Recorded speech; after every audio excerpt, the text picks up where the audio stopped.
Նման որակ ու նման գին ստանալը շատ դժվար է։ Տեքստիլ են բարդ ոլորտներից մեկն է, որ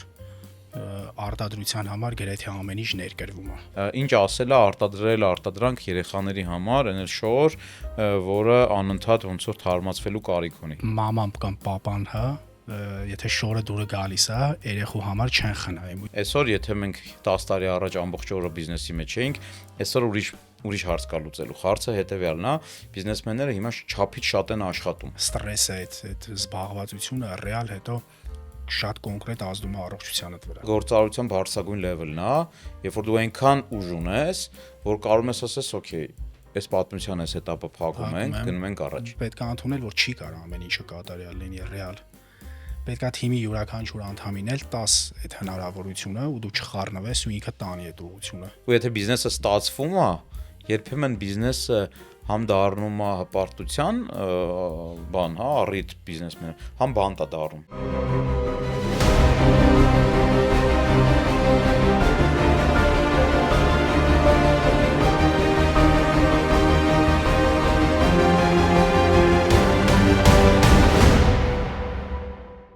Ողջույն բոլորին, մենք այսօր նկարում ենք Կապիտալիստ պոդքասթի եւս մեկ շատ հետաքրքիր թողարկում։ Մեզ սպասվում է հետաքրքիր դիալոգ, անկեղծ դիալոգ երկու գործարարի, երկու ընկերոջ, ովքեր համատեղ բավական հետաքրքիր ճանապարհ են անցել։ Բայց մինչև իմ հյուրին ներկայացնել, ես ուզում եմ ներկայացնել մեր գործընկերներին։ Առաջի գործընկերը Spin Production ընկերությունն է, որը նկարում է ֆանտաստիկ որակի կոնտենտ, թե իր տաղավարներում եւ թե ձեր ուզած հասցեում, ձեր ուզած ֆորմատով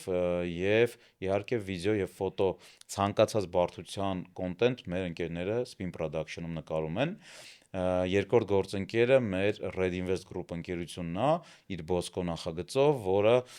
էլի ունիկալ ու ֆանտաստիկ նախագիծ է, Երևան քաղաքին կպած, ընդամենը 20 րոպե հեռավորության վրա, որտեղ ապրելով դուք հայտնվում եք լրիվ ուրիշ աշխարհում,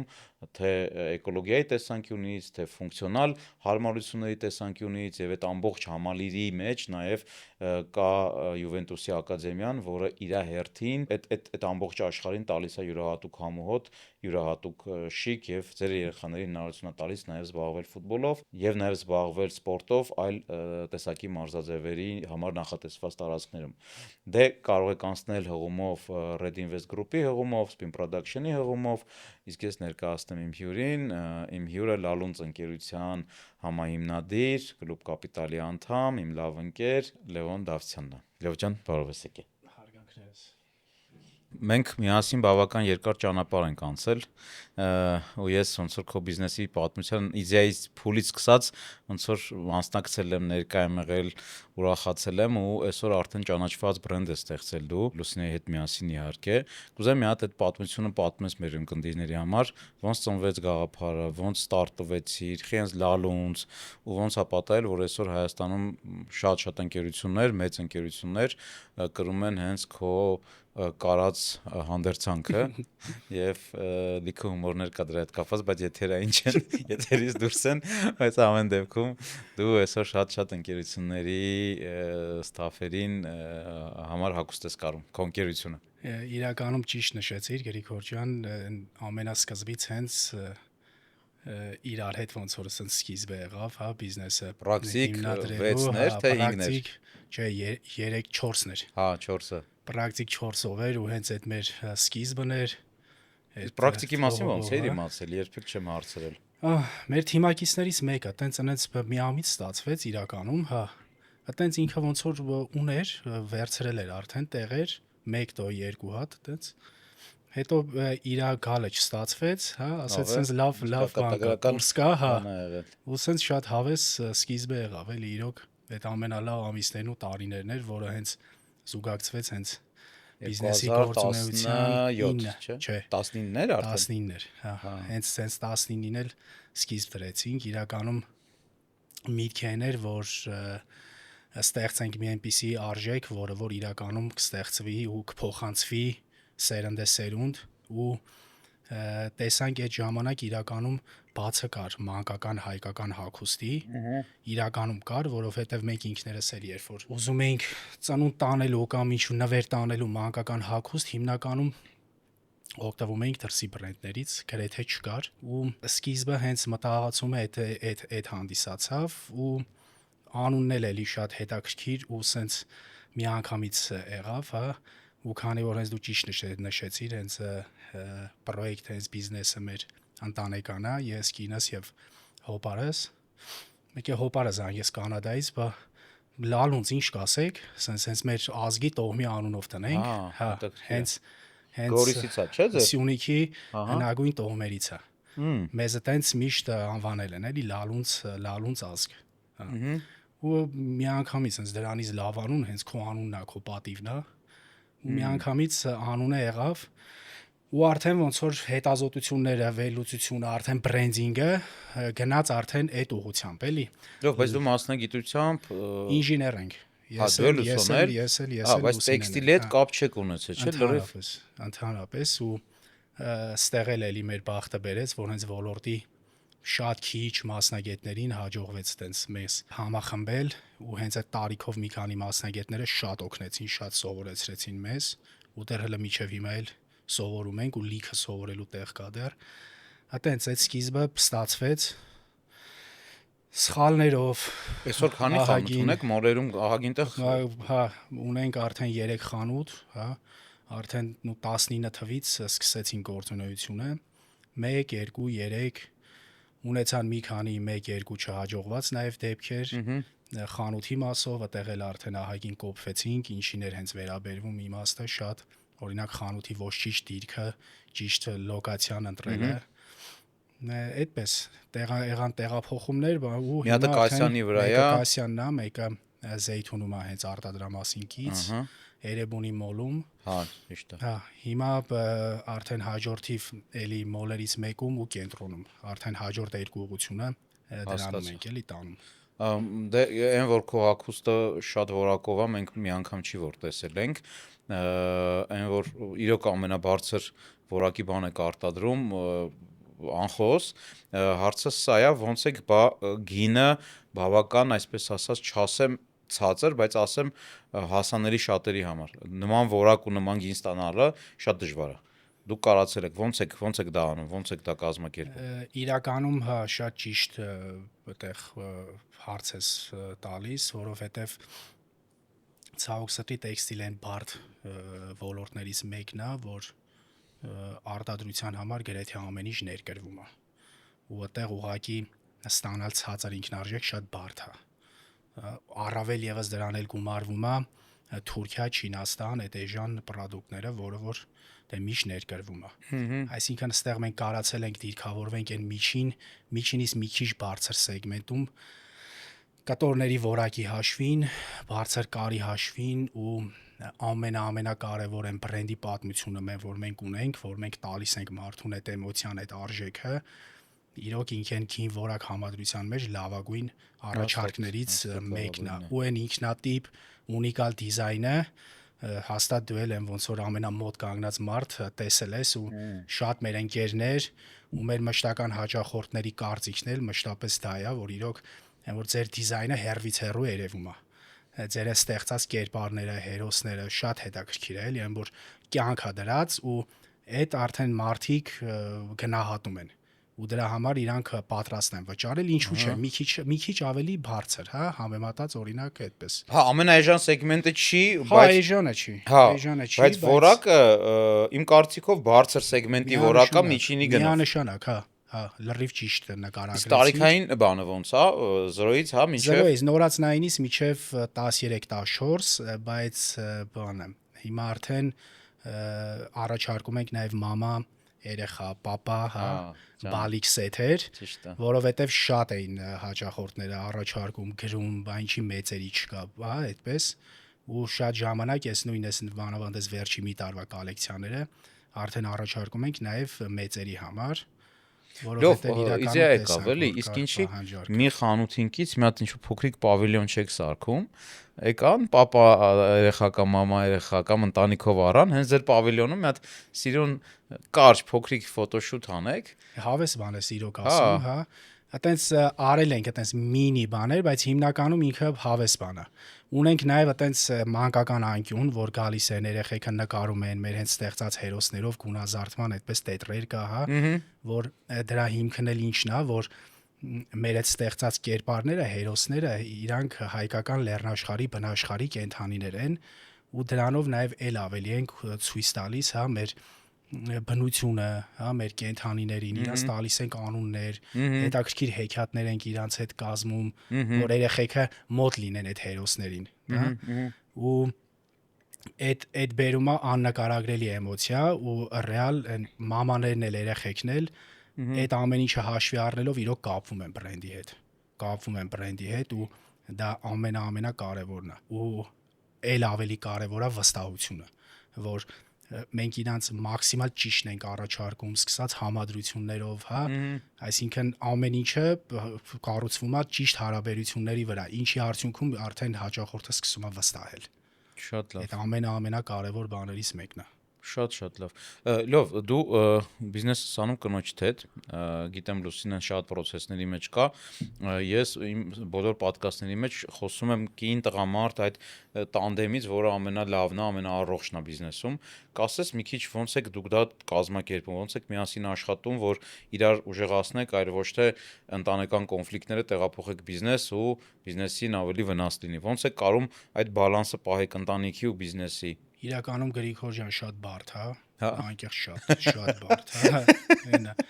Ու բայց նաև առանց Լուսինեի չէր կարա ստացվեր ուղղակի այս գործը, ես այդ գիտեմ, անկեղծ, որովհետև հա այն իդեաները, այն մտահղացումը, այդ ամեն պրինտը, ամեն նյուանսը, հա, այդ Ինքը վիզուալ մասն է, դիզայներական կտորն է անում։ հիմնական հայ այդ կրեատիվությունը ամբողջությամբ ինքն է համակարգում, որը որ բրենդի ամենակարևոր մասն է։ Ամենա, էլի, այն առաջի top, այսինքն կրեատիվությունը, մարքեթինգի ճիշտ ներկայանալու այդ ամբողջ մասը ինքն է անում ու անում է անփոխարինելի, աննկարագրելի լավ, ուղղակի չեմ պատկերացնում, էլի, բացի իրանից ուրիշ մեկ, այսինքն ինքը իր տեղում ճիշտ ամեն ինչը իդեալական անում է։ Միակ բանը այն է, որ մեկը ինչքան էլ որ ասում ենք չի հաջողվում, մեկը ընտանիքը դու տարանջատ ես դեռ, հա, լիովին չի հաջողվում, միանշանակ, որտեվ ամբողջ օրը գործի մեջ, որովհետև ամեն օր դու կառավարման դեռ process-ների մեջ ես, դե բիզնեսը նոր է, հա, մանավանդ այս ոլորտում 5, 6, 7 տարին միանշանակ նոր է։ Առավել եւս երբ որ դու բրենդ ես կայացնում, ստեղծում ու այդ կայացման ճանապարհին ենք, ինչը որ ամեն ժամ, ամենօրյա ուղեկցվում է լիքը բարդություններով, բայց քանի որ ունենք տեսլական նպատակ, որ Լալունցը դառնա համաշխարհային բրենդ, չենք ընկճվում, չենք կոտրվում ու գնում ենք առաջ միանշանակ մեր երազանքին արտահանման փորձ ունեցել եք։ Հա, արտահանումը դեպ Ռուսաստան Wildberries, բայց հիմա դադարացրել ենք, հիմա ավելի շատ գնում ենք դեպի ամերիկյան շուկա, որովհետև այնտեղ տեստային մեծ քանակներով արդեն արտահանել ենք ու տեսնում ենք, որ մի քանի անգամ արագ է վաճառվում։ Ամենայն դեպս հիմա սկսում ենք Կալիֆոռնիայի ափով, այսինքն Լոս, այնտեղի հայերի մեջ շատ մեծ պահանջարկ կա, բայց նաև թեթև ապրանքա հեշտ է օթային ճանապարհով տանել, լոգիստիկան է, ճիշտ է, օթով կան մի քիչ բարդություններ գնի մասով, բայց ամենայն դեպս այնտեղ էլ դիրքավորում ենք միջին գնայինի մեջ, ինչը որ օքեյ է, նորմալ է, հաստատ հետաքրքիր է վաճառելը։ Լավ, իսկ մանկական հագուստը ինչ նյուանսներ ունի, օրինակ ես գիտեմ, որ շատ շուտ շորը փոքրանում է։ Եթե առել է 3 տարեկանի համար ծնողը, երեխան շատ արագ է մեծանում եւ այդ շորը կարա ընդամենը մի սեզոն հագնի ու լսել եմ ծնողներից նաեւ, որ ոնց որ բողոքում են, ասում են դե մի սեզոն է հագնելու, չգիտեմ, ինչքանով է նպատակահարմար, այսքան փող տալ կամ հենց էսի առնել։ Եվ մի քիչ պատմի հենց այդ նյուանսներից, հա, ինչ ասել է արտադրել արտադրանք երեխաների համար, այն էլ շոր, որը անընդհատ ոնց որ թարմացվելու կարիք ունի։ Միանշանակ մանկականը մի քանի անգամ բարդ է իմ կարծիքով, հա, մեծահասակների շորերի արտադրությունից, որովհետև սկսած տեխնոլոգիական process-ներից միջև ռազմերացիա բազմացումներ, հա, այս ամենը, բայց շատ կարճ ու հետաքրքիր պատասխանեմ հարցիդ, ռեալ եթե մաման կամ պապան, հա, եթե շորը դուրը գալիս է, երեխու համար չեն խնայում։ Ու իրանք միշտ ուզում են, հա, շատ ու շատ առնել։ Ու անկեղծ այն բրենդներից ենք, որ ռեալ առաջարկում ենք միշտ նոր բաներ ու ուղղակի իրանք միշտ ուզում են առնեն, որովհետև տալիս ենք որակով բան, հա, այսինքն եթե լավ բան է, ծնողն էլ ուզում է միշտ ամենալավ առնի, նոր առնի, հա, ու ինչու՞ չէ, երեխուն էլ միշտ նորը հաճախ հագցնում են ու իրանք լավ են զգում, որ իր բալիկը հագնում է հայկական որակյալ մանկական բրենդ։ Իհարկե։ Ու էդի հասնում ենք, իրոք արդեն այդ ճանապարհին ենք ու այդ արդյունքը արդեն երևում է ռեալ։ Այս մի քանի տարվա մեջ մենք կարողանում ենք հասնել այդ նշածողին։ Շատ լավ։ Լավ, դու նաև մտել ես մի հատ ուրիշ շուկա, որտեղ շուկան ավելի մեծ է, մեծահասակների շուկա եւ դա կորպորատիվ հագուստի շուկան է։ Պատմես ոնց եղավ, որ նաև այդ շուկա մտաք, որտեղ ես հիշում եմ Լալունցի սկզբանե միայն մանկականի ուղղությամբ էր ֆոկուս եղած, բայց հիմա արդեն օրինակ Ամերիաբանկը, այն գեղեցիկ հագուստը, որ բոլորը կրում են, հա, ամերիացի գրած, դա ձեր արտադրանքն է ու եւ մեր ակումբում եւ առհասարակ շատ ընկերություններ այսօր հենց ձեր արտադրանքի հագուստն են կրում։ Ոնց եղավ, որ այդ շուկա էլ մտաք։ Ճիշտ ես, էդ էլ ինչից եղավ։ Մեկը մենք ինչքան էլ որ փորձում ենք, հա, նախնական պլանավորում անենք, միջև մեջը չես լինում, չես պատկերացնում, թե դեռ իջես ինչ ահռելի, չնախատեսված, հա, չհաշվարկած ծախսեր է սպասվում ու շատ մեր ընկերներ միշտ էլ իրար հետ որ խոսում ենք, նաև դու էլ այդ կհաստատես, շատերը ռիսկ չեն անում ստեղծել սեփական բրենդ ու դա զարգացնել, որովհետև դա կախված է ահռելի ծախսերի հետ։ Այն էլ շորի ոլորտը, հա, տեքստիլը, հենց սկզբից դու մտնես շուկա քո ստեղծած բրենդով, այդ աննկարագրելի ծախսեր է ենթադրում ու բացի դրանից էլ որ մենք փորձ ունեինք, ոլորտից չէինք, հաշվարկել էինք նախնական ծախսեր, բայց հենց առաջի տարում, երկրորդ տարում զգացվեց, որ իրոք շատ դեռ անելու կա, ներդնելու կա, ուտեղ օգնության եկավ corporate segment-ը։ Այդտեղ էլ կար ժամանակին իրոք բաց, հա, կային մի քանի խոշոր խաղացողներ ու ռեալ այն միջին քանակի միջին այդ չկար առաջարկ։ Ու հաշվի առնելով այդ, նաև սկսեցինք զարգացնել կորպորատիվ մշակույթը, զարգացման այդ շորերի արտադրությունը ընկերությունների համար իրենց կորպորատիվ ոճին, դիզայնին համապատասխան։ Ու արդեն մոտ 6 ամսվա ընթացքում արդեն ստեղծվեց ռեալ սարքեցինք վաճառքի թիմ ու արդեն երրորդ տարին է, արդեն ունենք 500+ ռեալ սկսած խոշոր ընկերությունների, հա, միջին ու արդեն միջին ծավալի ընկերությունների համար կարում ենք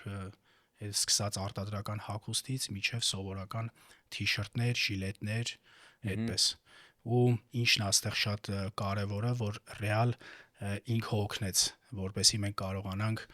բրենդին էլ ավելի սենց բան անենք, էլի, առաջքը հրենք դեպի առաջ,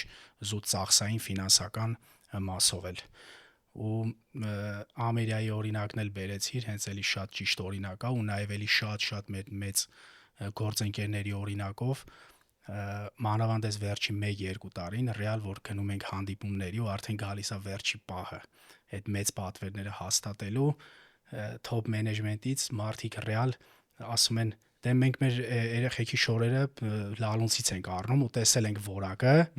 ու դրա համար որոշել ենք որ մեր ընկերությունների աշխատակիցների հագուստներն էլ վստահենք ձեզ արտադրությունը ու այդտեղ արդեն այնքան գոհ ես լինում քո թիմի կատարած աշխատանքից, որ արդեն դու հասել ես այդ level-ի, որ քո բրենդի անունը լսում են, դա արդեն վստահություն է, որ արդեն կորպորատիվ այդ պատվերները տանք ես։ Շատ դասական օրինակ է B2C-ից B2B անցնելու, երբ քո B2C հաճախորդը նաև B2B-ում է դառնում քո հաճախորդը ուրիշ դիրքից, հա։ Այն ժամանակ որպես հայր էր քո հաճախորդը, հիմա որպես ասենք վարչության պետ է։ Հա, էլի, սենց ֆանտաստիկ, սենց իրար սենց օրգանիկ գնում է այդ մասը ու իրար ոնց որ օգնելով, բայց ամենակարևոր սենց խթանող օգնող բանը բրենդն է, որ երեխեքն էլ գնում են ներկայացնում են այդ ընկերությունում հագուստներ առաջարկում են, ոնց լալունց, հա, դաժե շատերը չգիտեն, որ corporate segment ունի լալունցը։ Կներես, լավ, եթե ձեր ընկերությունում ունեք հագուստի անհրաժեշտություն, իսկ ես կարծում եմ, եթե 2 եւ ավելի թիմակից ունեք, շատ գեղեցիկ կլինի, որ ունենաք 2-3 այսպես ասած ինչ են ասում դրան 2-3 ինչ ձեռք այդ հա այտենց set օրինակ 2-3 set ձեր ընկերության աշխատակիցների համար հագուստը միայն հագուստ չի կորպորատիվ հագուստը նաև մի ընդհանուր էներգիա է ստեղծում թիմում հագուստը մի ընդհանուր հոգեվիճակ է ստեղծում քո մշակույթը էլի ինքը քո ընկերության ձեռագիրն է գլխավոր բաներից մեկն է որ իրոք ընկերության բրենդինգը, երբ որ մենք տեսնում ենք իր Facebook-ի էջին, իր գովազդներում, կարծում եմ ամենակարևոր կրիչը դա հենց աշխատակիցներն են, ովքեր կրում են այդ ընկերության հագուստը։ Միանշանակ, շատ IT կամպանիաներ, նույն բանկերը, հա, սկսած team building-ներից, ամենի օգտագործում են, այնքան հավես բաներ ա լինում, հա, այդ նիշայում անել, հա։ Իսկ եղել է փորձ պետական հենց հագուստի ասենք տենդերներով գրեթե չի եղել, ոնց որ մեր ուղղությունը չի, էլի, ոնց որ մենք ավելի շատ այտենց սիրում ենք կրեատիվ, այտենց սիրուն, հա, բաներով, համադրություններով հավես բաներ անենք ու չի հասել դեռ հերթը դրան, հա, ու ստեղ տեսնում ենք, որ հələ դեռ անելու իրոք շատ տեղ էլ կա։ Հա, իհարկե, շուկան շատ մեծ է։ Էլի շուկան իրոք շատ մեծ է։ Ու մի քանի ոլորտներ փակում ենք, էլի, բժշկական, IT, ֆինանսաբանկային Դուք եք COVID-ի ժամանակ բժշկական դիմակներ ու բան, հա, բոլորն են արել այդ ժամանակ։ Ինչ օրեր ու ամիսներ էին։ Պատկերացնում ես 19 թվին ստեղծվել ենք ու գալիս է միանգամից COVID, հետո հաջորդ տարին գալիս է 44 օրյան, հա, պատերազմը ու ուղղակի կաշմար էր, էլի, ոնց է ստենում, որ կողքդ sense բիզնեսները հերթով sense տապալվում են։ Շատ վատ տարիներ էր ու մենք էլ նորաստեղծ բիզնես ու ուղղակի պետք էր տալ sense գոյատևման կռիվ։ Ընտիր, հաղթել եք, գնում եք առաջ, շատ լավ է։ Եթերից առաջ ասացիր, որ նաև ակտիվ համագործակցում ես մեր ակումբի ընկերներից Գորի հետ, նաև կուզենայի դրա մասին պատմեիր, ակումբում շատ ընկերներ են քեզ են պատվիրում իրանց թիմերի հագուստը։ Իդեպ ես նաև նշեմ, որ ոչ միայն հագուստը որակով է, այլ գնով բավական շուկայում գործող առաջարկներից շատ ավելի հարմար առաջարկ է, դրա համար մեծ թվով գործընկերներ ունի լովը, այսինքն ակումբում պատվիրում են ոչ թե միայն նրա համար, որ մի ակումբի անդամներ են, այլ որովհետև իրոք գին որակ առաջարկը լավագույններից է։ Մենք ունենք ակումբում էլի տեքստիլ արտադրողներ, Lentex-ն է, Կարանի հետ ունեմ ոդկաստ կարող եք նայել, Սարգիսն է մեր Գուավայի, ով կլինի իմ հաջորդ հյուրերից մեկը։ Եվ այսպես։ Իրականում Գրիգոր ջան, այդտեղ հենց սկզբից էլ հա, որ սկսեցինք ինչն էր, որ սենց էլի շատ համահունչ եղավ նաև, հա, որ հենց կլուբը հիմնադրեցինք ու հենց այդ զուգահեռ սկսելը, հա, երկուսից գործունեությունն էլ եւ կլուբի եւ մեր բիզնեսի ու այդտեղ էլ շատ կարեւոր էր նաև իրոք ակումբի դերը, որ առանձնահատուկ մի հատ շրջապատ ստեղծվեց, ինչը որ արդյունք եղավ նրան, որ իրոք այդ network-ը, այդ կապերը, այդ ընկերությունը շատ օգնեց կոնկրետ ինձ որպես գործարար ձևավորվելուն եւ նաեւ բիզնեսը զարգացնելու ուղղությամբ շատ այն խորհուրդը, որ ես լսել եմ շատ ընկերներից, որ տվել են ինձ շատ օգնել, առավել եւս բիզնեսի սկզբնական փուլում։ Իսկ Էդ էլ իմ համար կրկնակի պատասխանատվություն է, որ երբ որ ձևավորվում է այդ լավ հարաբերությունները եւ արդեն մարդիկ վստահում են իրենց բիզնեսների, աշխատակիցների արտահագուստը արդեն որ արտադրի լալունցը, իմ համար կրկնակի ու եռակի պատասխանատվություն է ամեն ինչ անել որակով, ճշգրիտ, ժամանակին ու իրոք այդ մասով ակումբի դերը շատ է, որովհետեւ շատ ակումբականներ, ընկերներ արդեն մեր մշտական պատվիրատուներն են, շատերը ռեալ։ Մի քանիսը չեն, էլի, շատերն են, տասնյակներով։ Ու իրանք դարձել են մշտական պատվիրատուներ։ Այդ մշտականը ո՞նց է լինում, եթե երեխան մեծանում է, բա թիմում ինչ է լինում։ Բիզնեսն էլ է մեծանում, ու կա սեզոնայնություն։ Հա, հասկացա։ Օրինակ t-shirt-ի համար ասեմ, հա, սենց կարճաթև, հետո գալիս է երկարաթևը, հետո գալիս է արտադրական համազգեստները, այսինքն շատ է գործունեության տեսակները, ըստ դրա էլ արդեն որ մի քանի ոլորտի մեջ կարողանում ես արդեն այդ արտահայտությունը առաջարկես։ Իդեպ արտահայտության հետ կապված մենք մի անգամ սպիկեր էինք հրավիրել, միջոցառումը ֆորմատը նենց էր, որ ոնց որ մենք բոլորս մտնում ենք ինքնաթիռի դռները փակվում է եւ սպիկերը սկսում է խոսալ, մեր սպիկերի անունը հեսա կհիշեմ, ու մեզ պետք էր, որ մի հոգի ստյուարդեսայի այդ բաները անի, մտեք, նստեք, ասենց էսես, ու ստյուարդեսայի շոր էինք ման գալի, չէինք կարող ճարեինք, չեմ հիշում որտե պատվիրեցինք, հիշում շատ բարդ այդ հարցը լուծեցինք, հետո դե պետքա մարդ ճարենք, ով ջեստերին ծանոթ էր ու հա, պարզվեց իմ ընկերներից մեկը աշխատել է հենց այդ ոլորտում, խոսքով լուծեցինք այդ հարցը, բայց ես հիշում եմ այդ հագուստի համար մենք չարչարվեցինք շատ, այդ երևի 2000 թիվներ կամ այդ ժամանակներ էլի։ Մենք արել ենք էլի, շատ սպիկերներ որ գալիս էին, հենց անվանական բան, մի քանի բան արել ենք իրար հետ, այտենց հա, իրար հետ արել ենք, իհարկե արել ենք, հա, իհարկե արել ենք։ Նվիրել ենք մի քանի սպիկերների։ Ճիշտ է, լավ ջան, ճիշտ։ Չէ, հավես է ընդհանուր ոլորտն էլ է լավ ու կարևորը գործը պետքա դուրդ գա միանշանակ, որ դու կարողանաս ու այդտեղ էլ մեր գլխավոր էլի ֆիշկեքից հաջողություններից մեկը այնա, որ կարողացանք այն թիմի կորիզը ձևավորենք, որ քանի հոգի է թիմը հիմա։ Արդեն 50+ է, հա։ Ու իրականում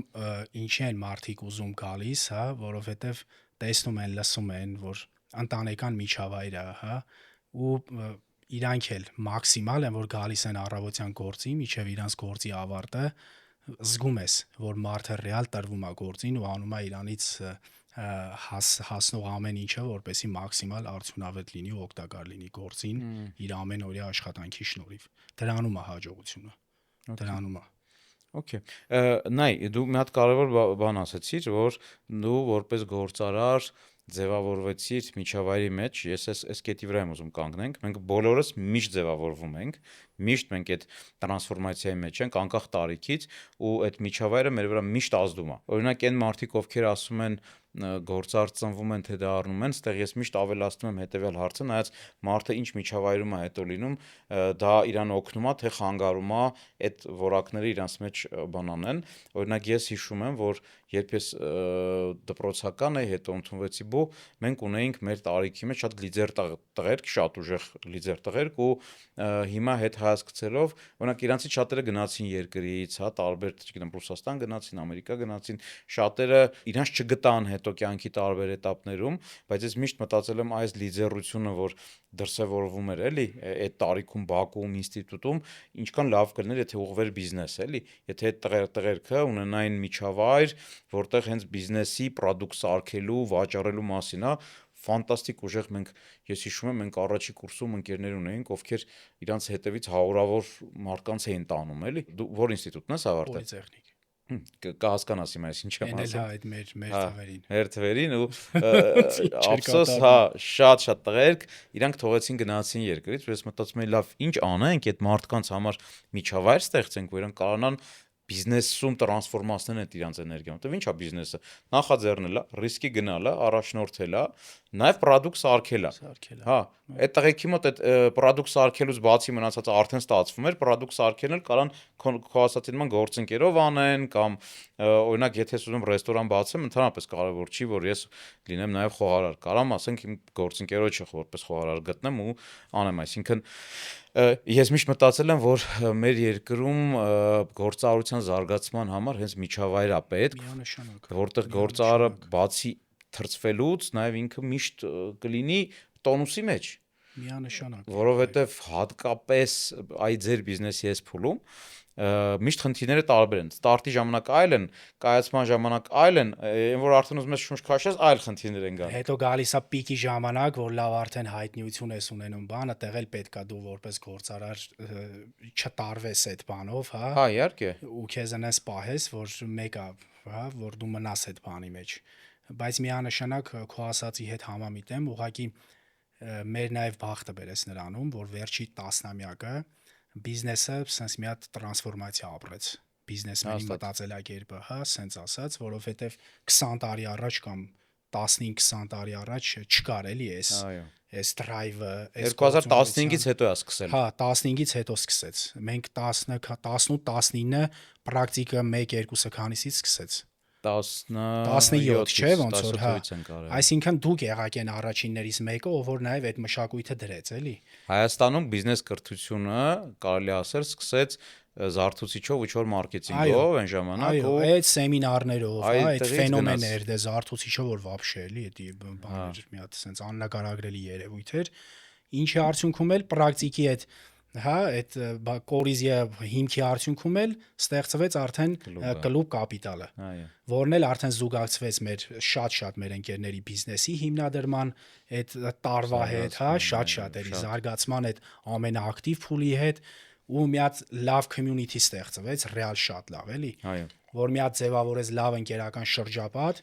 ու նաև կարացավ գործարարը այդ շրջապատում եւ գիտելիքներ ձեռք բերի եւ նաև այդ գիտելիքը վերցնի արդեն առանձնահատուկ կիրառի իր բիզնեսի մեջ, այդ մտածելակերպը, համել այդ network-ը, որ իրար հետ խոսում էին кейսերը, ֆեյլերի մասին, հաջողությունների մասին, ինչքան էինք հավաքվում են, որ ռազմոր էինք անում ու ռեալ այդ ամեն շաբաթի ամեն բանը ֆանտաստիկ էֆեկտ էր տալի։ Ու սենց ոգևորված գալիս էինք ու այդ բանը խորհուրդը դնում էինք, կիրառում էինք ու լինում էր։ Հավես էր, իրոք հավես տարիներ էր։ Այո։ Դե ժամանակները գնում են առաջ, ժամանակները փոխվում են, այսօրվա գործարարը էլ ավելի հետաքրքիր մարտահրավերներ ունի։ Օրինակ, գիտես, ես ինչ եմ մտածում, այսօր եթե մենք 10 տարի առաջ ամբողջ օրը բիզնեսի մեջ էինք, այսօր ուրիշ հարց կա լուծելու։ Հարցը հետեւյալն է, բիզնեսմենները հիմա չափից շատ են աշխատում։ Չկա այդ սահմանը, որ այսքան աշխատեցինք, այսքան ապրեցինք։ Կյանքն ու բիզնեսը խառնված է իրար, եւ մեր Հայկի հետ խոսում էի, որ այսօր կա բիզնեսմենի ինչ որ մի հատ sense obraz, պատկեր, որ ինքը պետք է օրվա վերջ հոգնած լինի, սպառված լինի, խնդիրների մեջ խրված լինի։ Օրինակ Դուբայում մի հատ բլոգեր գործարար կա, Պավել Գետելմանը, իր էջում մի հատ բան էր գցել, որ գործարարը տենց օրվա վերջ տենց հոգնած ուժասպառ փողոցում տենց ասֆալտի վրա տենց պարկածավ անձրև է գալի վրան ինքն տենց մեռած է էլի։ Հիմա ես ասում եմ, որ գործարարը այդ վիճակից պիտի դուրս գա։ Շատ կան մեր դրսի ակումբներում, օրինակ մեր Դուբայի ակումբում նույն Գերմանիայի ակումբում մենք տեսնում ենք, որ գործարարները լրիվ ուրիշ լայֆսթայլ ունեն։ Եվ իրանք չեն սպառում իրանք չեն կոտորում իրանք ավելի շատ փող են աշխատում, բայց ավելի հեշտ են այդ անում։ Դրա համար ես կարծում եմ, այսօրվա աշխարհում եկել է նոր տրանսֆորմացիայի պահանջ բիզնեսմենի համար, իմ ու քո համար, որ մենք կարողանանք ավելի շատ արժեք ստեղծենք, ավելի քիչ մեզ զոհաբերելով կամ ընդհանրապես չզոհաբերելով։ Միանշանակ, որովհետև շարունակեմ նաև համաձայն լինելով ասա, այդ կարգի այտենց ամենօրյա այդ ստրեսը, այդ զբաղվածությունը ռեալ հետո շատ կոնկրետ ազդում է առողջությանդ վրա։ Իհարկե։ Այդ միանշանակ ու էլի դու արդեն հետո որպես ղեկավար, որպես առաջնորդ արդեն քո առողջության հաշվին դադարում ես արդեն մի ինչ որ ժամանակ հետո էֆեկտիվ լինել։ Այո։ Ուղղակի քեզ խանգարում է քո առողջությունը։ Բա բացի էֆեկտիվը դու ամենաթանկ ակտիվը զոհաբերում ես։ Այո։ Ու ուղղակի գիտես, մեկ մեզ այտենց արդարացնում ենք, ասում ենք դե արտաքին ազդակները չեն թողում, ընդհանուր աշխարհը անկայուն է բան, բայց չէ, всё-таки մեր համար դա արդարացում է ռեալ։ Այո։ Պետք է անենց անենք, որ իրոք այդ ազատությունը ունենանք, էլի։ Իհարկե։ Համ ակտիվ այդ առողջ ապրելակերպի մասով, ոնց որ հիմա դու ես սկսել, չէ, արդեն սկսել եք հեծանիվ։ Բայց հələ ձեր համար ձեր աչքում մենք բան ենք, չէ։ Իդեպ ասեմ, մենք դե ընդհանուր chat ունենք, մենք անվանում ենք մեր chat-ի ընկերներին Սիցիլիայի համայնք, Սիցիլիայի հայ համայնք, որովհետև մեր ընկերը կազմակերպեց 3 տարի առաջ մենք այո, այդ էլ մի հատ լավ ընկերության սկիզբ դառավ էլի, բարեկամության նաև ինչու՞ չէ։ Ակումբով գնացինք Սիցիլիա, առաջի մեր այցն էր ակումբի ճամփորդության, հետո ընկերացանք ու այս տարի էլ պլանավորում ենք միասին էլի Եվրոպայում ճամփորդել, ու մենք առավոտը Սարգսի հետ, մեր մյուս ընկերոջ հետ հեծանիվ ենք քշում, գցում ենք chat, մեզ հələ չեն հասկանում, բայց սկսում ենք մենք նախանց բաներ անել էլի, հա։ Նորտիկոնա գրելա դուք պարապեկայի ախպերից ինչ եք անում։ Հիմա սենց է, նայ լավ, մենք հիմա այն տարիքում ենք, որ պետքա մեր ներսի երեխու ցանկությունները սկսենք իրագործել, հետո ուշալ լինելու։ Հաստատ։ Մենք միշտ ասում ենք լավ, էսել անենք, էսել աշխատենք, էսել չէ, պետքա պրիորիտետը տանք մեզ, մենք ինչ ենք ուզում, ինչ ենք ցանկանում, հետո նոր բիզնեսը Ես օր ա եղել խնդիրներով առավոտը հելել եմ տնից, այդ խնդիրները ասել եմ հետո կլուծեմ, նստել եմ, ասենք 3 ժամ հեծանիվ եմ քշել, ժամը իդեպ մեր տիկոյի հարցին պատասխանում, հետո դու գործ չունեք, բան չունեք, մենք հեծանիվ ենք վարում 6-ից մինչև 9, երբ որ բոլորը քնած են, լավ 8-ին ենթադրենք զարթնում ենք, Մոլոդեց։ հա, պատկերացնում ես, մի հատ կյանք հատ ու այդ օրը խնդիրներ կար, ես ասի թոմնա հետո կլուծեմ, հեծանիվ վարեցի եկա, տեսա այդ խնդիրները իրանք լուծվել են, եթե դուրս կպատեմ քեզ այդ խնդիրների հետ կապված, ինքն իրան լուծվում է։ Շատ թույն օրինակ էլի իրականում։ Ու շատ անգամ այդ իմ բնավորության դե բոլորս էլ ունենք էլի համ լավ գծեր, համ վատ գծեր, մեկ մանավանդ բիզնեսմենի պահանջն է, չէ, որ տենց ինքը ուզում է անպայման ամեն ինչը կատարյալ լինի, լավ լինի, դե բրենդա մեր դեմքը, հա, սենց ամեն ինչ բան, բայց շատ անգամներ իրականում նաև այդ խանգարումը ամենօրյա եւ պլանավորմանը եւ ռազմավարությանը, հա, որովհետեւ պետք է ընդունել, որ չի կարող ամեն ինչը կատարյալ լինի ռեալ։ Պետք է թիմի յուրաքանչյուր անդամին էլ 10 այդ հնարավորությունը ու դու չխառնվես ու ինքը տանի այդ ուղղությունը։ Միանշանակ կարա սխալվի էլ ու պիտի սխալվի էլ։ Այո։ Միանշանակ էլի։ Ու տենց ինքը ավելի պինդ է հետո լնելու, հետո էլ ավելի մեծ օգուտ է բերելու, արժեք է ստեղծելու։ Համաձայն եմ։ Եվ ինքը եւ դա գալիս է հիմնադրից, սեփական տիրոջից, թե սեփական տերը ինչքանով է կարում նաեւ իր մասին մտածի, իր կյանքը մի քիչ ուրիշ ձև դասավորի, որովհետեւ էլի գալիս եմ նրան, որ մենք հիմա կարելի ասել այն տարիքում ենք 30-ից հետո, որ դու եթե հիմա չսկսեցիր ապրել, էլ չի լինելու այդ всё, բրծավ։ Ու այդ ապրելը երևում է ամեն դետալի մեջ, ամեն մանրուքի մեջ, ոնց է զարթնում, օրդ ինչով է սկսում, ստրեսով է սկսում, չգիտեմ, ու ես առաջ երբ որ նայում էի, որ մեր գործարար ընկերները օրվա մեծ մասը անցկացնում են, ասենք, չգիտեմ, վազում են, ջիմ են գնում, չգիտեմ, սենց վայելում են, էլի, անսովոր էր։ Իսկ հիմա ես կարծում եմ, որ սա նոր տրանսֆորմացիան է գործարարների համար, ապրել հենց այտենց, որովհետեւ դու էլ նայ, հիմա գիտես, մենք ակումբում միջոցառում ենք դնում, աշխատանքային ժամի մարդիկ չեն գալի։ Բոլորը սեփականատեր են, բայց բոլորը զբաղված են։ Հենց գործարարության կայֆը այն չի, որ դու ինքդ ես զբաղված այդ process-ի մեջ։ Կայֆը այն է, որ դու կարող ես այնց անես, որ այդ process-ը լինի առանց քո զբաղվելու։ Հենց այդ պետք է լինի, այդ հանդիպումներին պետք է ներկա լինել, որովհետեւ բազմիցս ենք համոզվել, որ հենց այդ network-ի ընթացքում է թույն բան մի հատ հարց լուծվավ ու մի հատ էլ միտք սարքվավ իրար հետ, էլի, ստեղծվեց։ Հաստատ։ Ինչքան է եղել այտենց մեր ներսում, ինչքան այտենց հավես բաներ է եղել։ Հա, հաստատ լավ։ Իսկ դու ինչ հոբի ունես, вообще, բացի բիզնեսից ինչ ես սիրում։ Ինչն է քեզ vocation-ում, ինչից ես ժամանակի զգացողությունը կորցնում։ Շատ եմ սիրում ու առաջնային ամենասիրածս հոբին է երաժշտությունը, որ հա ու դեռ հենց մանկուց ունեցել եմ ռեալ կոլեկցիա հավաքելու են հազվագյուտ երաժշտական համերգներից, հա, միշտ, հա, այդ իմ թաքնված հոբիներից մեկն է, էլի։ Ես ոչ այդ բարձրաձայնում եմ շատ ժամանակ, ոչ էլ ինձ միակ հանգստություն բերողներից մեկն է, որ ազատ ժամանակ հանկարծ կգտնեմ իմ սենյակում, էլի դնում եմ իմ այդ հազվագյուտ հանդիպող բաներից, երաժշտություններից, համերգներից ու լսում եմ։ Ցավոք սրտի, ինչքան գործը մեծանում է, այնքան շատանում է, քիչ է լինում տրամադրել այդ իմ հոբիին ժամանակ, բայց էդ էլ եմ որոշել, որ առողջ ապրելակերպի զուգահեռ պետք է էլի ես հետ գնամ այդ իմ կոլեկցիաներին, համերգներին ու հաճախակի լսեմ ու նայեմ, էլի։ Հիմնականը դա է, շատ հետաքրքիր դիսկեր ունեմ։ Ինչ օրինակ, ինչ որ հիմնականը ջազ բլյուզ, ջազ ռոք, հա, փոքր ժամանակվանից սիրել եմ, կարդամ, հետաքրքրվեմ, հա, այդ համաշխարհային դեմքերից, իրանց այդ շատ է հետաքրքրել։ Ու հետո էլ որպես տես լյուբիցել սիրահար միշտ այդ իրանց երաժշտությունը շատ եմ։ Իսկ դու նվագել գիտես։ Չէ։ Գնացել եմ երաժշտական գործիքի, բայց չէ։ Ես որպես չեմ սիրել։ Սիրում եմ ավելի շատ լսել ու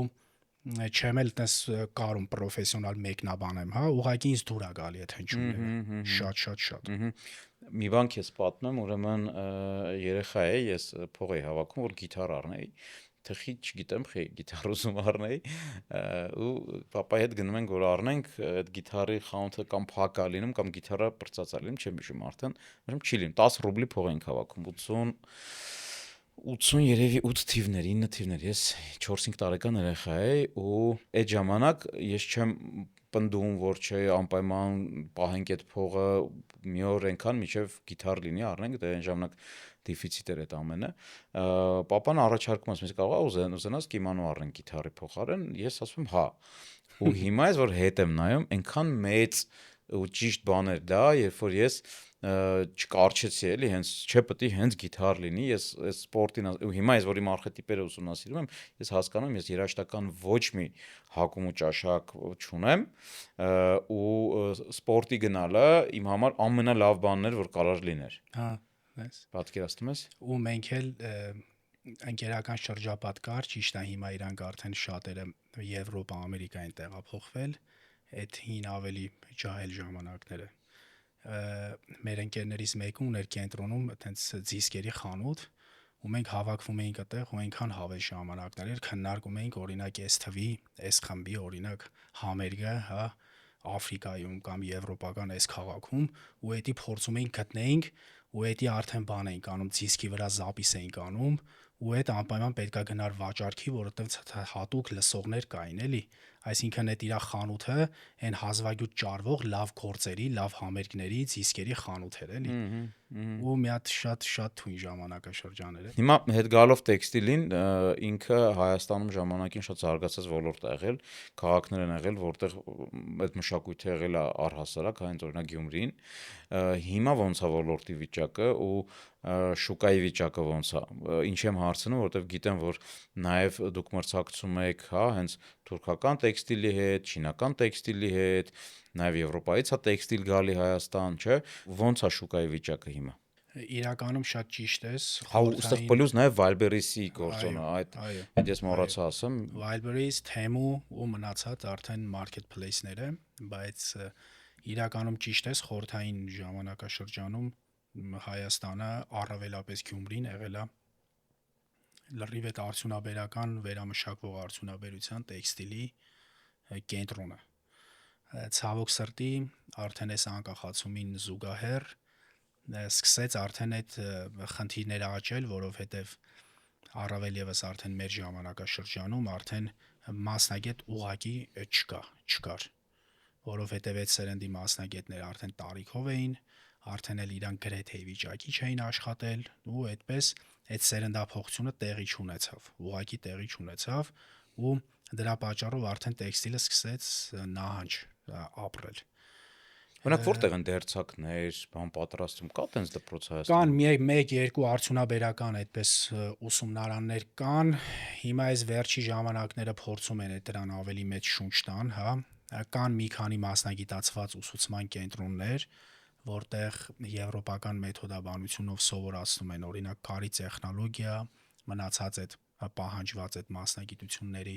մասով, բայց ինքը իմ կարծիքով դեռ բավարար չի, որպեսզի մենք կարողանանք այդ բացը փակենք, էլի։ Օրինակ դուք ձեր 50 աշխատակցին, լավ ենթադրենք 10 վարչական են, 40 աշխատակցին որտեղ եք սովորացրել, ձեր մոտ է սովորած եկել են։ Մենք հիշում ես ինչ արեցինք, մենք զուգահեռ բացեցինք այդ ուսուցման կառուցեվի ուսուցման կենտրոնը, հա, ու կային 1-2 մասնագետներ, որոնք ուսուցանում էին, հա, այդ նորեկներին ու այդպես մենք կարողացանք այդ հարցի ինչ-որ չափ լուծել, այսինքն մեր ուսումնական կենտրոնը շատ օգնեց, որպեսզի մենք կարողների մասով փակենք այդ բացը։ Նույնիսկ շատ արտադրամասեր զանգում էին ու ասում էին մենք էլ բերենք կադրեր, պատրաստեք ու հետ տվեք մեզ, որպեսզի կարողանանք մեր աշխատանքն էլ առաջ տանենք։ Բայց քանի որ տեքստիլ ու առհասարակ վերամշակվող արդյունաբերությունը շատ կարևոր ռազմավարական ուղղություն է պետության համար, ստեղ շատ մեծ քայլեր պիտի արվի էլի։ Նո փորձում ենք այտենց ներկա լինենք, հա, պետական մակարդակով այդ քննարկումներին բանին, ինչքանով որ տեղյակ եմ արդեն ընդունվել է 10 տարոնոց 10 տարվա մասով ռազմավարական բան, փաստաթուղթ տեքստիլի մասով առհասարակ, որտեղ որ պետքա արվի համապատասխան ներդրումներ, որպեսզի այս ոլորտը կարողանա մի հատ sense update լինի։ Իսկ արդեն այս վերջի մի քանի տարում արդեն առավել եւս տեղական արտադրողին եկավ sense մի հատ լավ հարվածեցին marketplace-ները, արդեն Wildberries, Amazon, Temu, հա, այդ միջազգային marketplace-ները, որոնք ռեալ այնտեղ եւ օրենքի բացից օգտվելով, հա, այնտեղ կան կարգավորումների հարցեր դեռ կարողանում էին ռեալ շատ էժան գին առաջարկել ու մտնել շուկա։ Դե քանի որ մենք էլ որպես արտադրողներ արդեն ամեն ինչը ներկրվող աղտեղ արդեն դու ունենում ես ցածր ինքնարժեքի հարց, արդեն շատ-շատերը դուրս են մնում մրցակցությունից։ Եղավ ընկերություններ կային, որ փակվեցին այդ ժամանակ։ Հա։ Իրականում ոլորտը բարդ է։ Իրականում տեքստիլ ոլորտը բարդ է։ Հա, եթե հիմնվենք օրինակ մի ամսվա, մի երկու ամսվա, որ աշխատանքի բանով որ դու կորձ ունենաս, հա, տենց կունենաս, բայց ավելի երկարատև որ նայում ես, ինքը բարդ ոլորտ է, որովհետև մասնագետների խնդիր կա, որովհետև տեղում հենց հումքի արտադրման խնդիր կա, սկսած կտորից, կոճակից, ասեղից, հա, ու քանի որ երկիրը ինքնաբավ չի, դու ամբողջովին կապված ես արտաքին բանից, մատակարարներից, այդտեղ ու քո դիրքն էլ աշխարհագրական ոչ այնքան շահեկան դիրքում ես, այդտեղ արդեն ունենում ես խնդիրներ։ Բայց ռեալ կարելի է դաժե այս պայմաններում ստեղծել բրենդ ու հենց ինչի ասի բրենդ, երբ որ դու ստեղծում ես քո ունիկալությունը, քո ինքնատիպությունը, արժեքը, քո էմոցիան, քո այդ ներառյալ զուգահեռ դրան ինքնատիպ որակով, հա, կտորի բարձր որակով, ինչու՞ չէ, նաև կարողանում ես արտադրել ավելի բարդ մոդելներ կամ բաներ, այդտեղ դու կարողանում ես արդեն մրցակցությանը դիմանալ։ Առավել եւս տենդենսն հենց է գնում, որ մենք էլ ինքներս ավելի նախապատվությունը սկսել ենք տալ, այդ շատ կարևոր է հայկական արտադրանքին։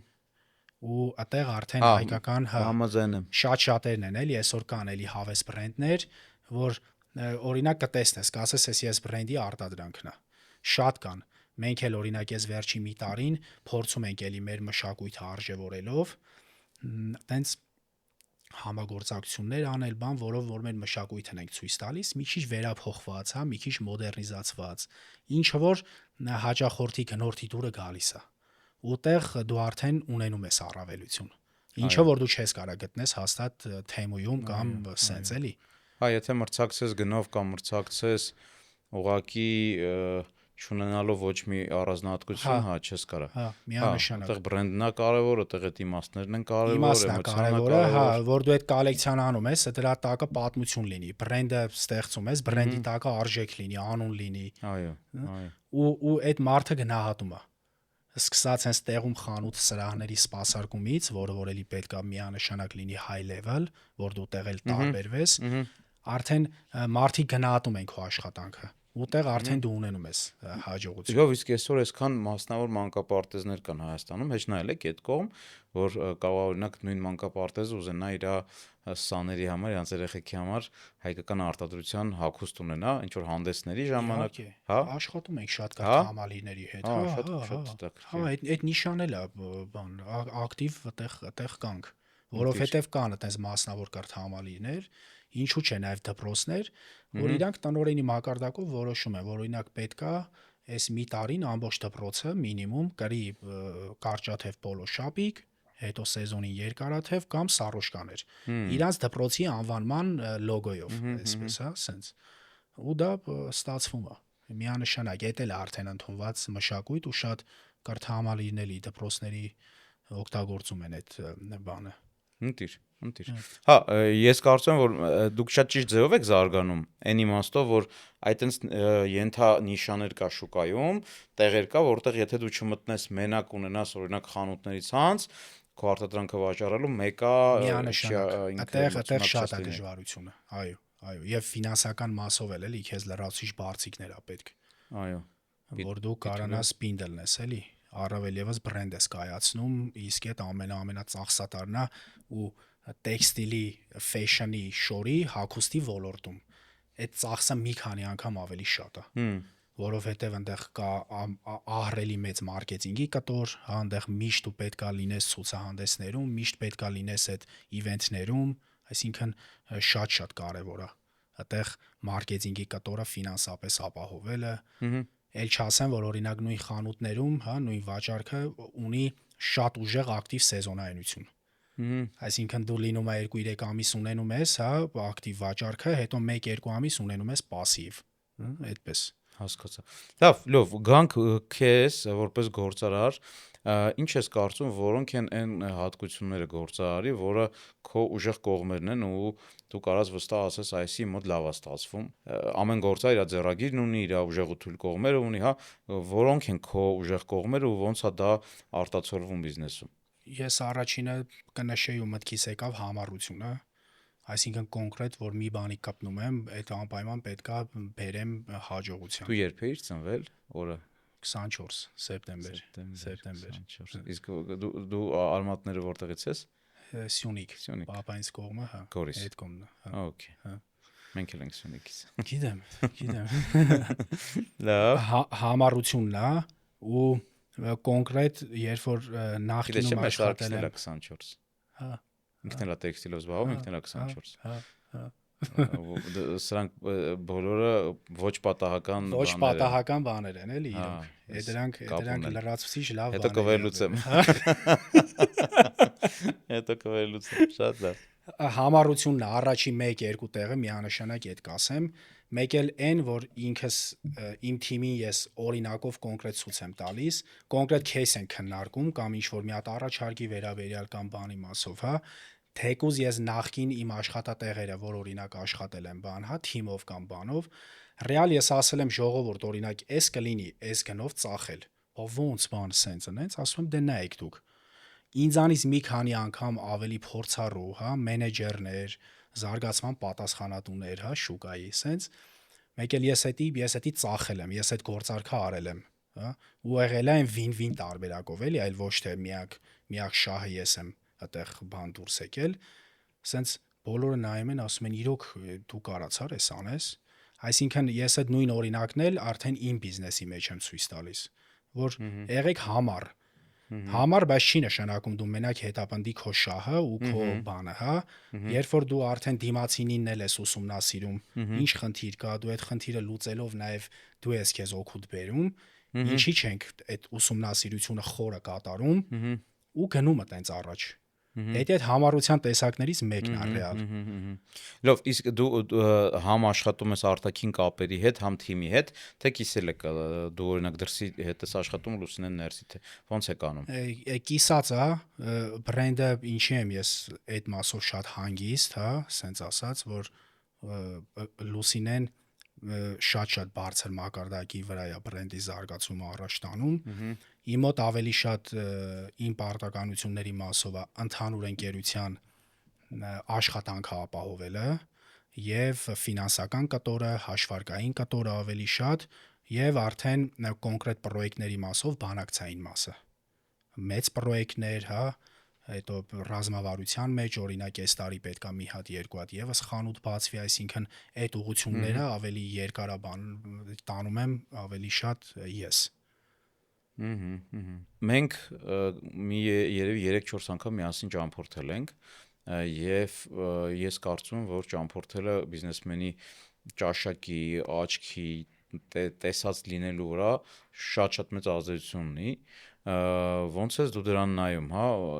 ինչ է առհասարակ ճամփորդությունը քո համար։ Ես հարցը տալիս եմ նաև մեր շուտով կայանալիք ճամփորդության ոնց որ մի 3-4 օրից այս ոդկասթը երբ որ հելնի մենք այնտեղ կնայենք արդեն այնտեղ ենք նայել մեր սա խմբին ստիպողաբար կասենք ստեք նայեք ոդկասթը իրականում այդ ամենայն ֆանտաստիկ դրական էմոցիաներն է, այն մեծ էմոցիաներն է, որ դու ստանում ես ու sense մեծ ոգևորությամբ գալիս ես ու սկսում ես աշխատել։ Ճամփորդությունը դա չեմ կարող ասեմ դաժե մի հատ մինուս, որ այդ ճամփորդությունը կարա քեզ տա, այլ ընդհակառակը լիքը դրական էմոցիաներ եւ գործին եւ անձնական եւ ընտանիքին, հա, այդ մի հատ աննկարագրելի երևույթ է։ Ու նաեւ ավելի շատ sense պրոյեկտելով նաեւ գործի վրա մենք էլ այս վերջի 2 տարին էլ ավելի ակտիվ ենք ճամփորդում, նաեւ գործի բերումով էլ Չինաստան, Ռուսաստան, հա, նաեւ Եվրոպա, որովհետեւ շատ կարեւոր է էլի առավելևս տեքստիլի հագուստի արտադրության մեջ, որպեսզի հենց դու տեղում լինես այդ ցուցահանդեսներում, տեսնես այս կոճակը, ասեղը, հա, կտորը, շոշափես ինքը, դու հասկանաս արդյոք այդ ինչքանով կիրառելի կլինի ստեղի շուկայի համար, բերես, փորձնական արտադրես, տեստ անես, շատ այդ փնտրտուքները միշտ պիտի լինի, որովհետև այդ ճամփորդությունների ընթացքում էլ է նաև շատ իդեաներ գեներացվում, որովհետև դու կոնկրետ տենում ես այդտեղ պրոդուկտը։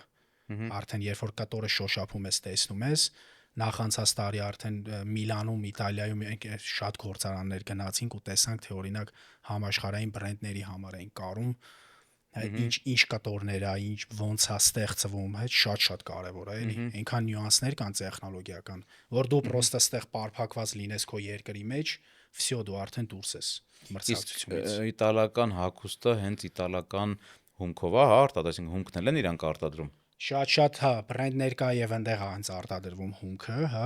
Ինչի՞ց է հումքի ամենասկզբնական նյութը որն է։ Բամբակը։ Հենց բամբակն է, բամբակի վերամշակման այդ բաներն են։ Այսինքն բամբակի դաշտեր պետք է նախ լինի այդ երկրում, հա։ Օրինակ կա նաև հենց Իտալիայից դուրս ավելի շատ Ղազախստան, Ուզբեկստան այդ կողմերը։ Օրինակ շատ համաշխարհային բրենդներ, նույն օրինակ Լորոպիանան, նույն այդտեղի արդեն այդ սարերում արածող, այնտեղ բնակվող այդ այծերի, ոչխարների, հա, այսպես այդ իրենց բուրթերի վերամշակումն է գալիս, դառնում միած սիրուն բոմբեր, ժիլետ կամ սվիտեր, որոնք իրանք էլ իրենց եւ բամբակ։ Բամբակը աճում է, բուրթը դե կենթանական ծագում։ Ու արդեն այդտեղ մեծ կտոր է արդեն համաշխարհային բրենդների օրինակով բերեմ, թե իրանք ոնց են ցույց տալիս, հա, այդ կենթանիների արածելը, նրանց այդ վզի այդ բանը, որ դառնում է այդ շերտը, բուրթը, որը որ հետո գալիս դառնում է Կանադայում, Ամերիկայում կուրտկա, սենց էլի։ Այս ֆեշնը լրիվ մարքեթինգ է, ռեալ։ Դրա համար բրենդի առաջատար էս բանը գնացքի այն առաջի վագոնը դա մարքեթինգն է։ Դե հա։ Ու պրոստը ապշում ես էլի թե այդ մեծ բրենդները անես մի հատ թույն կոնտենտ են անում, որ սենց ուզում ես գնաս էդի առնես։ Բայց էլի հիմքում այդ բրենդի պատմությունն է, ոնց է ինքը տասնամյակներ ստեղծվել, ինչ արժեք է տալիս։ Ամենակարևորը դա այն կարծիքով։ Ոնց ես դու տեսնում Լալումսի ապագան 10-20 տարի հետո։ Ես տեսնում եմ մինիմում այն ամենահայտնի երկրներում բուտիկներով, հա, որովհետև հիմա մենք արդեն Ամերիկայում մեր արդեն սեփական վարձակալած պահեստով սկսելու ենք on-line վաճառքը, ու այնտեղ արդեն օրինակ լոսում արդեն մոտ ապագայում արդեն կունենանք բուտիկ ու այդպես արդեն Մոսկվա, Լոս, այսինքն մոտակա 10 տարին, 15 տարին ես այդպես եմ պատկերացնում, շատ մեծ երկրներում հիմնականը եվրոպական եւ ամերիկյան, հա, մեր խանութներով առաջ գնալի, ինչը որ բերելու է հայկական բրենդի զարգացմանը ու ամենամեծ էմոցիան այն է, որ դու լոսի բուտիկում ծախում ես հայկական արտադրության հագուստ։ Ու իրանք դրանով նաեւ ճանաչում են քո երկիրը։ Դրանից լավ երջանկություն չկա ռեալ։ Հետաքրքիր է։ Այո։ Եվ ամբողջ բիզնեսի կառուցվածքը կփոխվի, որովհետև շատ մեծ ուշադրություն է պահանջելու հենց այդ ցանցը, միջազգային ցանցը պահելը, շատ հետաքրքիր կլինի ու երևի հայկական առաջին բրենդը կլինի, որը կունենա համաշխարհային տարածում հենց այդ ֆորմատով, էլի։ Ճիշտ է, ունենք արդեն մի քանի բրենդներ, հա, ունենք, որ իրոք շատ լավն են ու շատ լավ գործ են անում։ Էլ ավելին ասեմ, այս վերջի 5-10 տարում շատ հայ արտադրողներ ամեն շաբաթ, ամեն ամիս, ասենց ամեն օրյա աշխատելով իրանց որակի վրա, մարքեթինգի վրա, մենք շատ լավ ենք զարգանում։ Այդ արտադրողներն իրոք շատ լավ գործ են անում։ Ու եթե հանկարծ մեկը հանկարծ իմ մոտ ասում է, բա այս մի արտադրողը մի քիչ լավը չէր բանման, ես ոչ մեկին չեմ փնովում անկեղծ։ Բոլորն էլ լավն են, բոլորն էլ լավ գործ են անում։ Իհարկե։ Ու այդ գործը միտված է հայկական արտադրանքը ել ավելի որակյալ սարքելուն ու միանշանակ արտահանելուն, որով որ մեր երկիրն է ավելի ճանաչելի դառնալու։ Լրիվ համաձայն եմ, ամենաբարդ բիզնեսը առհասարակ իհարկե դա արտադրելն է, իսկ էլ ավելի բարդ է, երբ դու ամբողջ շղթան ես փակում, այսինքն նաև վաճառքն ես դու անում։ Քո խանութներում, on-line խանութներում, այդ լրիվ այլ որակներ պահանջող գործառույթ է, հա, համ արտադրես, համ վաճառես։ Դրա համար շատ վաճառողներ առանձին մասնագիտանում են հենց վաճառելու մեջ, արտադրողները մասնագիտանում են արտադրելու մեջ ու ամեն մեկը իր նեղ բանն է վերցնում, հա, ուղղությունն է վերցնում։ Դուք եւ նա եք անում, եւ նա եք անում։ Հա, ավելի ենք բարդացրել մեր խնդիրը։ Բայց միակ ոգևորիչը էլի եմ ասում, այն է, որ այս մեր հաճախորդների այդ դրական կարծիքը, որ ամեն ժամ, ամեն օր մեզ տալիս են։ Ու արդեն այնքան շատ են այդ մեր մշտական քննորդները, որ սենց անգիր գիտեն արդեն կոլեկցիաները, այս սրանից արդեն երախեն ունի, բա այն մյուսից երբ է լինելու, հաջորդը երբ է լինելու, այն քո հարցի պատասխանը էլի, որ իրանք այնքան այդ էմոցիան այնքան լավն է գալիս մեր կողմից դեպի իրենց, որ իրանք միշտ ուզում են առնեն իրանց երեխեքին։ Ու հաճախակի միշտ։ Լավ, նայ, մի հարց, որը կարծում եմ շատ հիմնավոր հարց է, դու շատ կապված ես քո բիզնեսի հետ։ Շատ կապված ես, նույնիսկ հաճախ որ լովը մեր լալունցի լովը, հա, այդ քեզ ասում են նաև ոնց որ կապում են քեզ քո բիզնեսի հետ։ Հարցը սրա մասին է։ Դու ես շատ կապված քո բիզնեսին, դու ես շատ սիրում իրան։ Արդյոք դա քեզ հետագայում, ապագայում չի խանգարի նաև այլ բիզնեսներում քեզ փորձելու։ Իմ կարծիքով չէ, իմ կարծիքով Կամ օրինակ մի օր ուզենաս ծախես այդ բիզնեսը, կարաս էմոցիոնալ այդ քայլը անես։ Չես կարա։ Չէ, դրան ես չեմ կարծում, որ հաստատ չէ, էլի, չի կարա։ Որովհետև ինչը որ դու ստեղծում ես, շատ դժվար է, էլի, բան լինում, բայց նաև որպես բիզնեսմեն մտածելակերպով շատ անգամ ասում են, չէ, դու կարաս նաև հանգիստ ծախես։ Այդտեղ չգիտեմ, աշխատես մի հատ լավ գործարքա փակես, գնաս նորը բացես, այս կամ ուրիշտեղ ներդրումը տանես։ Այս կետում օրինակ եթե նայենք կիսվում է կարծիքները։ Հա, բայց գործարարության մեջ երբեմն ավելի չոր, ավելի պրագմատիկ, ավելի կտրուկ, երբեմն տենց չէ, ես վաճառում եմ այս բիզնեսը, չէ, ես փակում եմ այս բիզնեսը։ Ու մեծ հաշվով երկարատև բանով ապագայում դու տեսնում ես, որ այդ մարդու որոշումը բերեց էլ ավելի մեծ հաջողության։ Օրինակ մի հաղորդում կա Շանթով YouTube-ի ալիքում աշխարհի հայերը տարբեր գործարանների հետ այնպիսի բիզնեսի պատմություններ կա, որ դու նայում ես այդ հաղորդումը, մեկ էլ լսում ես, որ գործարարը ինչ-որ մի հատ բիզնես վաճառեց կամ փակեց, դաժե քո մոտ է այդ ափսոսանքը առաջանում։ Դու ընդհանրապես կես ժամ ես լսում այդ մարդու պատմությունը, բայց ինքը կարացել է այդ քայլը անի, բայց դա գործարարության հենց սույցն է, որ դու որևէ բանի հետ քեզ այնքան չկապես, որ մի օր եթե դա պետքա հանուն նույնիսկ այդ բիզնեսի, որովհետև դեպքեր են լինում, որ դու պետքա արդեն դու խանգարում ես այդ բիզնեսին։ Արդեն դու պետքա ուրիշ բան անես, ուրիշ բանով կամ մի level բարձրացնես, պետքա ինչ որ ձև քեզ ոնց որ անջատես, տարանջատես այդ բիզնեսից, էլի։ Ճիշտ ես ասում, համամիտ եմ, բայց այդ դեպքում ես sense որ մտածում եմ էլի շատ ավելի առաջ, կարող է գա օրինակ մի տարի հետո օրինակ ռեալ ես էլ ինքս հասկանամ, որ ես խանգարում եմ զարգացմանը, հա, որտեվ իմ պահանջները, իմ տեսլականը կարող է մի քիչ ես ավելի արագ փորձեմ, բայց թիմը տեսնենք մի քիչ ինքը ուրիշ ձև է պատկերացնում։ Այսինքն այդտեղ արդեն կարա հնարավորությունը լինի, բայց ոչ թե ծախելու, ես այդտեղ լուծումը գտնում եմ արդեն մի հատ կոնկրետ մենեջերի ռեալ, ով որ կկարողանա արդեն որպես տնօրեն ինքը տանի առաջ արդեն թիմը, տանի առաջ թիմը։ Ու դու արդեն այդտեղ եւ ունենում ես ժամանակ արդեն ուրիշտեղ ներդրում անելու, սկսելու մի ուրիշ պրոյեկտ, բայց ինչ որ չափ, կիսով չափ թեկուզ մասնակից լինելու նաև այն կարևոր ռազմավարական որոշումների կայացմանը։ Բայց չեմ բացառում, որ կարա լինի տենց, օրինակ իրոք, որ ես ավելի շատ խանգարեմ, չնայած չեմ պատկերացնում։ Հա, ճիշտ է, բայց ես երևի գիտես, ավելի շատ խոսում եմ այն բիզնեսմենի այն տեսակի մասին, օրինակ մի քանի օր առաջ նայում էի Ցինկովի մասին, մի հատ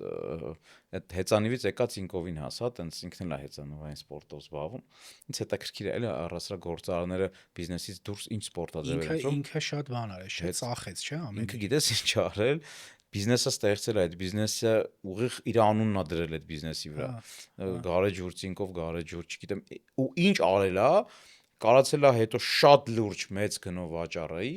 հետո օրինակ բանկը լավ գնով չի վաճառել Զինկով բանկը, բայց գնացել է բանում բրազիլիան բանկ է ստեղծել, որը արդեն միլիարդից ավել է կապիտալիզացիայով դոլար, այսինքն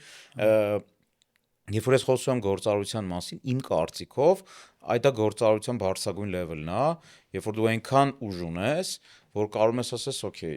այս պատմության այս этаպը փակում ենք, գնում ենք առաջ։ Ու միշտ կյանքը ցույց է տալի, որ եթե այդ համարձակությունն ու ուժը դու քո մեջ ունենում ես, հետո ավելի մեծ բան է ստեղծում։ Հա։ Ճոգում ես, դրա համար ինչ որ մի պահից, նայ, մենք բոլորս ինքնուս ենք, բոլորս փորձով ենք գալիս, հա, բիզնեսին, բայց բիզնեսի մի հատ ինչ որ լիգա կա, բարձրագույն լիգա կա գործարարների, որտեղ բիզնես վաճառելը,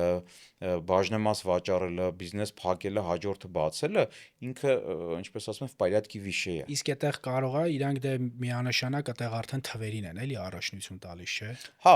թիվ է, մեծ թիվ է, օքեյ, գնացինք առաջ, այս թիվեր։ Հաշվարկ թիվ դնում ենք ստեղ, հիմա կա առաջարկը, ծախում եմ դնում եմ այնտեղ, հա, մի տարվա կտրվածքով ես կունենամ իմ 10 տարվա աշխատածը, օրինակ, հա, գնում են այդ բանի։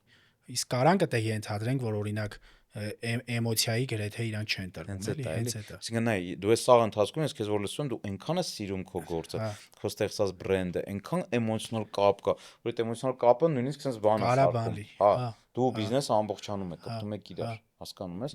Այսի կարա գործարարության հաջորդ этаպում քեզ խանգարի, դու էմոցիոնալ ես, ասես չէ, իմ երեխան է, ոնց ծախեմ, բայց ես կարծում եմ, որ իհարկե այստեղ հարցը լալունցը չի, ես հասկանում եմ,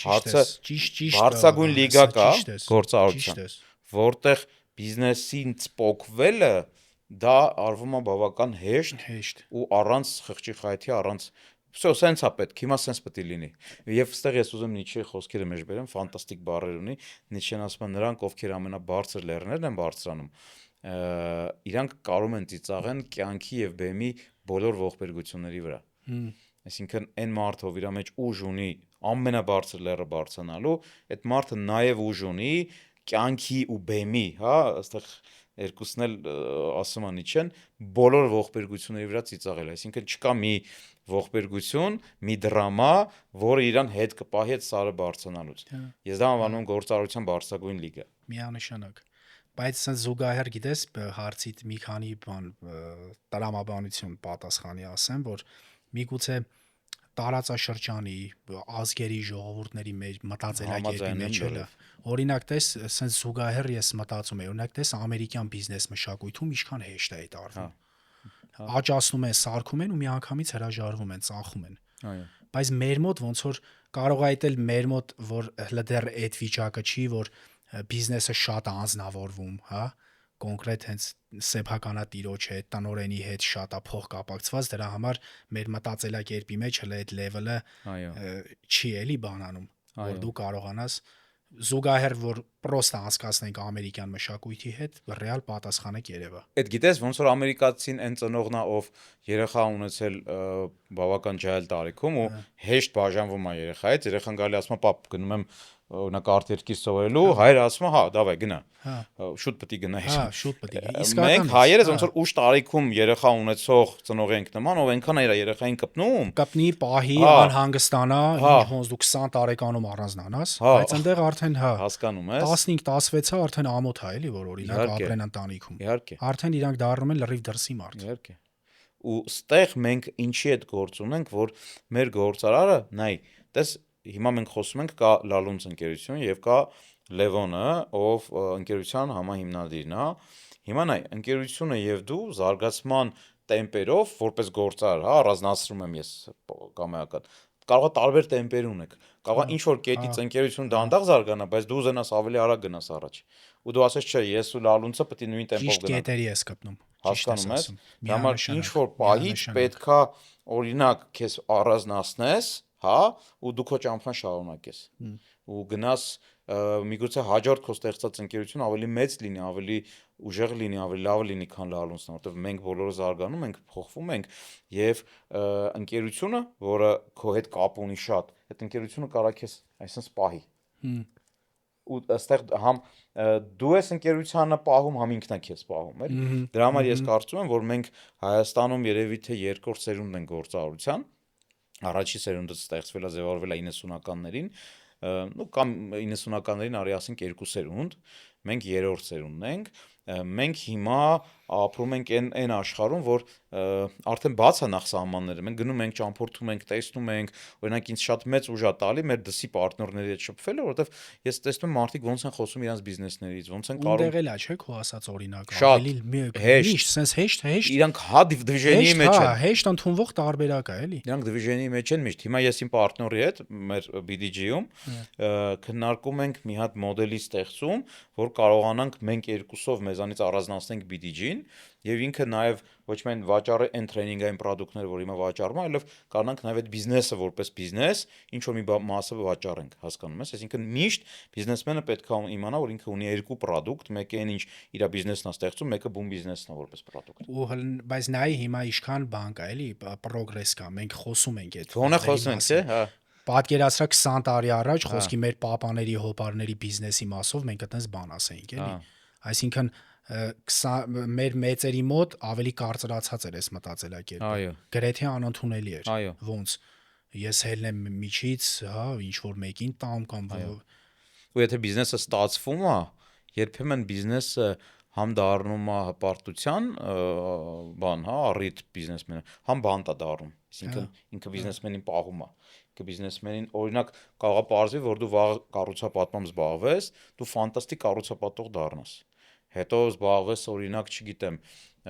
տեքստիլից դուրս գաս մտնես նաև ուրիշ ոլորտներ, որովհետև էլի գալիս եմ նրան, որ գործարարի ճակատագիրը ու բիզնեսի ճակատագիրը պետք չի կապել իրար։ Ճիշտ ես։ Բիզնեսմենը ինքը միշտ կարա ավելին անի, քան այն բիզնեսը։ Քո ասած շատ էմոցիոնալ կապն էլ է վնասելու։ Իհարկե։ Եթե sense գնում ենք էմոցիոնալ, արդեն հաշվարկային մեթոդաբանություն դառնալու երկրորդական, երրորդական, ու դա ինչ որ մի պահի բերելու է այլ ավելի մեծ խնդրի։ Ես քեզ մի հետաքրքիր բան ասեմ, ես ամեն տարվա վերջ մի հատ պրակտիկա ունեմ, բոլոր այն իրերը, որը ես տանը չափից շատ կապված եմ իրանց հետ, ես այդ իրերը գցում եմ։ Ես հիշում եմ, նույնիսկ հագուստներ կա, որ օրինակ ինչ որ հիշողություն կա այդ շորի հետ կապված, ինչ որ նա չգիտեմ, ինչ որ մի հատ կուրտկա է, առել եմ Իտալիայից, այդ կուրտկեն մի 3 տարի կրել եմ, շատ եմ սիրում ու նայում եմ, ոնց որ ձեռս չի գնում այդ կուրտկեն գցեմ, դու հասկանում ես մարդու էմոցիաները, նույնիսկ ինձ անեկդոտ կա, մեկը գնում է հոկեբանի մոտ, ասում է բժիշկ, շատ շուտ եմ կապվում մարդկանց հետ, իրերի հետ, էլի, չերեսչուր շատ է, էլի, այս բժիշկն ասում է այդ խնդիր չէ, էլի, դուրս արի, թող իրոք հիվանդ մարդիկ ներս գան, հերթես ոնց որ մեծացնում, ասում է դոկտոր, не бросайте меня։ Արդեն բժիշկի հետ է կապվել։ Արդեն հասցես բժիշկի, մենք մարդը հենց տենց, այսինքն մենք այնքան, ասենք, օրինակ ես ընկերներ ունեմ, ովքեր մեքենա չեն կարող ծախեն։ Այդ մեքենաների գույքը հարկը ամեն տարի մուծում են, այդ մեքենաները փդում են արդեն, հա։ 4 մեքենա։ Ես էլ ունեմ իրոք տենց ընկերներ։ Չեն կարող ծախեն, չեն կարող ազատվեն այդ մեքենաից։ Չեմ կարա ես իրանց։ Հա։ Այսինքն մենք տեսակով այդպես կպնող ենք ինչ որ բան, բայց ես կարծում եմ, որ ամենաուժեղ, ամենամոբիլ, ամենաարագ զարգացող գործարարն է նա, ով ոչ մի բանի չի կապվում։ Դրա լավ օրինակ Գևնա, չէ՞, ոնց որ Պողոսյան, որ ինքը դες Իդրամը ստեղծեց, ծախեց։ Ու միշտ ամեն հաջորդ պրոյեկտը Գևի ավելի մեծ է, քան նախորդը։ Մեր պրակտիկի ժամանակ հիշում ես Գևի իր օրինակով ինչքան էր կիսվում։ Ինչ հավես օրեր էին իր։ Հա, չէ։ Էլի հետեկանք սկզբին։ Էլի հետեկանք սկսեցինք այնտեղ, ավարտեցինք այնտեղ, որտեղ սկսեցինք։ Ինչ հավես էր իրոք։ Այո։ Դե էս լավ նոտայով ես առաջարկում ավարտենք Լյով ջան։ Ես էլ եմ շնորհակալ հրավերի համար, եղբայր ջան։ Իրոք շնենց հավես էր։ Թրավ մի ժամ, հա։ 5 րոպեվա պես։ Եթե ձեզ հետաքրքիր մեր sense զրույցը վդուշա վդուշու, դու կարող եք նույնպես մասնակցել, կարող եք տեղափոխվել մտովի մեր երրորդ աթոռին, հարցեր գրել եւ Լևոնին եւ ինձ, եւ մենք մեկնաբանություններում անպայման կպատասխանենք։ Իսկ եթե ձեր ընկերություններում դեռ չունեք սիրուն ֆիրմային հագուստներ, ձեր բրենդինգով, ձեր լոգոյով, ես խորհուրդ եմ տալիս շատ շտապ լուծել այդ հարցը։ Մենք մեկնաբանություններում նաեւ կդնենք Լևոնանց ընկերության կայքի հողումը, մտեք, կապի հելեք ու պատվիրեք, հաստատ իմացեք, որ այդ ներդրումը փոքր որ դուք կանեք այդ գործի մեջ շատ ավելի մեծ արդյունք կտա, քան ուղղակի դա շատ ավելին է, քան ուղղակի հագուստ։ Շնորհակալ եմ լավ զրույցի համար։